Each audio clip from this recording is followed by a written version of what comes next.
জামালপুরের বকশীগঞ্জ উপজেলার বাড্ডাজোড় ইউনিয়নের ৯ নং ওয়ার্ড বিএনপির আয়োজনে কেন্দ্রীয় বিএনপির কোষাধ্যক্ষ রশিদুজ্জামান মিল্লাতের পক্ষে এক প্রাণবন্ত উঠান বৈঠক অনুষ্ঠিত হয়েছে।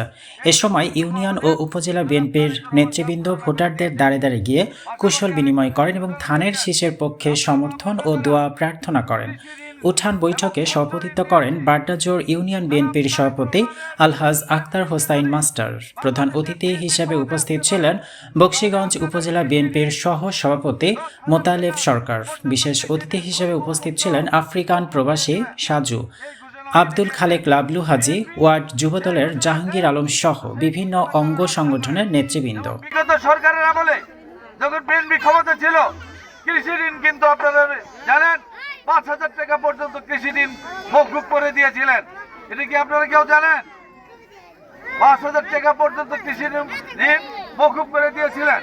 আগামীতে যদি বিএনপি ক্ষমতায় আসতে পারে তাহলে ইনশাল্লাহ ১০,০০০ টাকা পর্যন্ত সুদ মওকুফ সহ ঋণ মওকুফ করে দেওয়ার ঘোষণা দিয়েছেন জনাব তারেকুর রহমান। তাই আপনারা আগামী দিনে আমাদের জামগঞ্জ বকশীগঞ্জের নাম রশিদুজ্জামান মিল্লাত সাহেব, ওনার মার্কা হলো ধানের শীষ, ওনার ধানের শীষ মার্কায় আপনারা ভোট দিবেন।